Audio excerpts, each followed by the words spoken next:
David Dixon. Hello everybody, this is not my third time, second time speaking. I was talking again yesterday. I don't know how many people do know I'm a retired police officer from the UK. I spoke last time calling out my colleagues, everybody in uniform. So actually right now, you should know better. If you don't know better, take the uniform off and go home. Yep. And if you do know better, why aren't you following your oath and doing your job? I've investigated a lot of crimes in my life. I've investigated crimes since I retired from the police. And I have to say, this COVID crime that we're all experiencing right now is just about the easiest crime I've ever seen to investigate. I've never ever seen a situation where the criminals put all the evidence in front of everybody daily on the screen and talk about it. No kidding. What we need to do is go back to everybody is doing right now what I call chasing the ball. We're talking about what's happening today. We're talking about what happened yesterday. But to really understand what's going on here, every single police officer out there, and I'm calling on every single chief of police and every single senior police officer to actually take a look at how this all started. Let's just go back to, in Alberta, March, and actually look at how did this all start. It started with a panic, and somebody, an unelected official, came out of their office and said, everybody panic.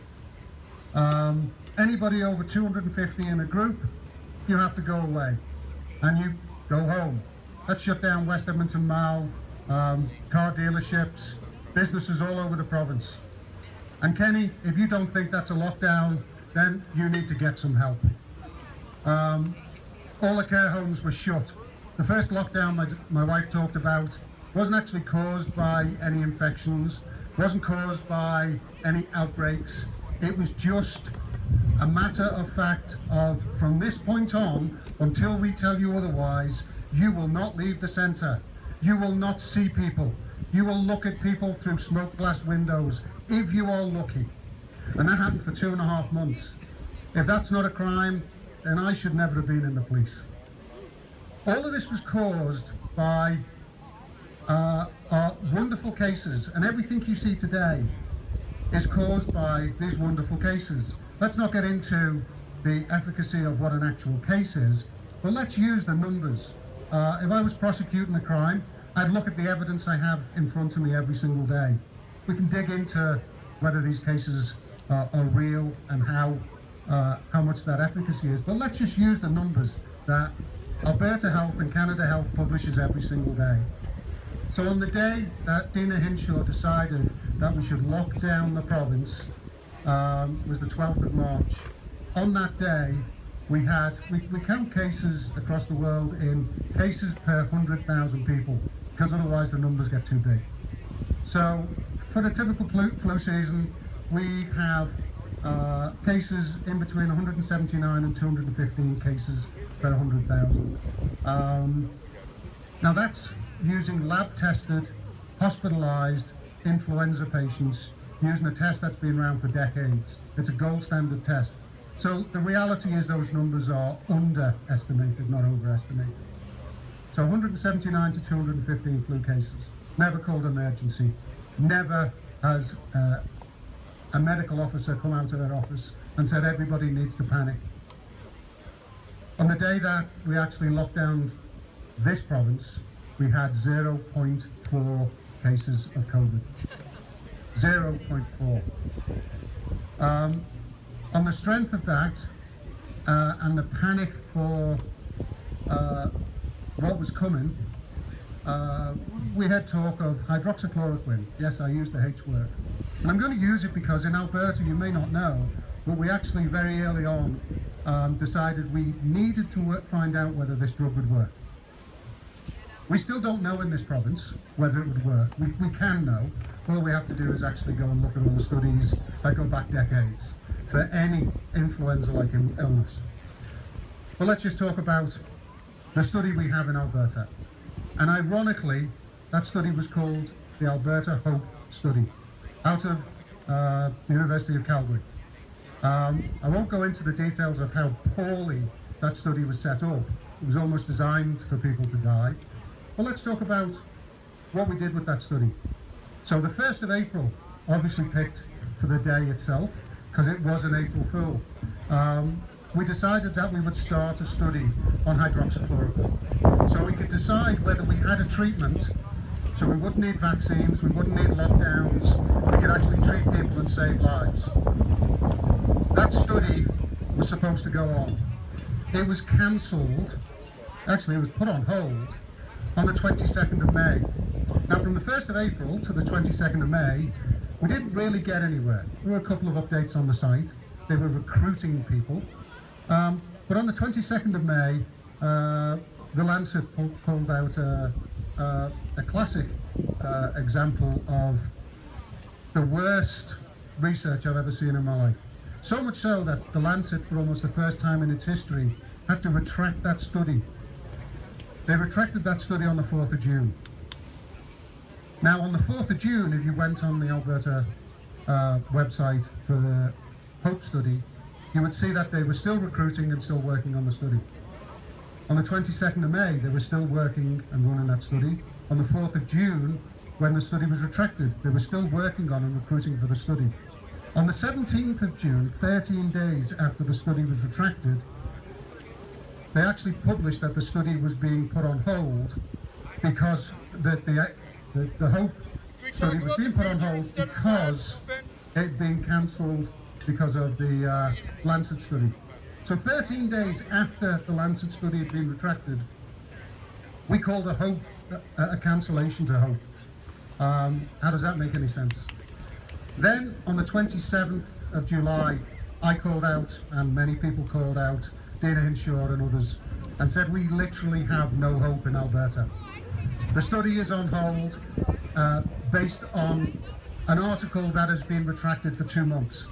Why do we not have any study on this drug so we can get on with our lives? 3 days after that, they updated that website and said, no, now we're putting this study on hold because we don't have enough cases. Hang on a minute, if we don't have enough cases, why are we all stuck in our houses? If you go on the website today and look up the Alberta Hope study, it will tell you that it was initially put on hold on the 22nd of May, and then on the 17th of June it was updated because we don't have enough cases. So let's get back to cases again using Alberta Health's and Canada Health's own numbers.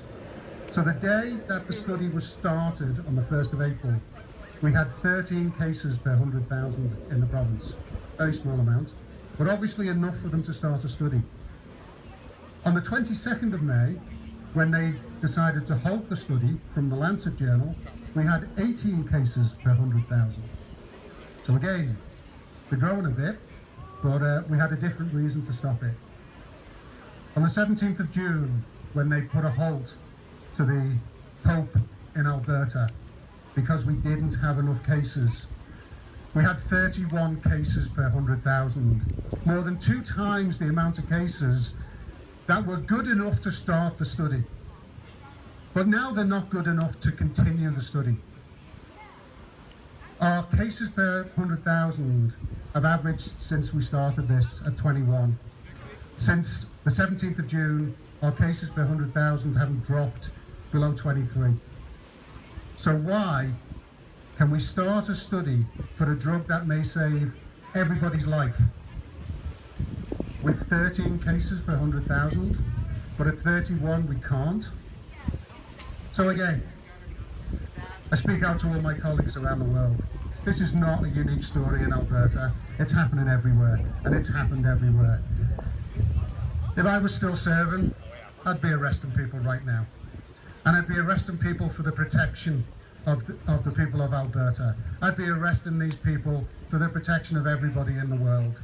If you don't do something soon, then you are in neglect of your duty.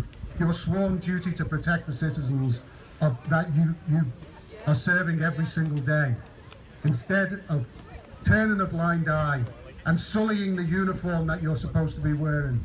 If you don't do something soon, then for God's sake, take the uniform off and have some respect, for Christ's sake. This is a crime that has all the evidence in open sight. It is the crime that is the easiest to investigate. I've been investigating it since December. Most of my research is up online, and it's all backed by facts that the government themselves have put out. We don't need to go interviewing people, trying to find facts. It's all there in plain sight. So again, one last time. And you know what? If the police and the sheriffs and the rest of law enforcement and Alberta Justice sitting across there in your little ivory tower, where I've sat many, many occasions and discussed things about this province and how justice should be done.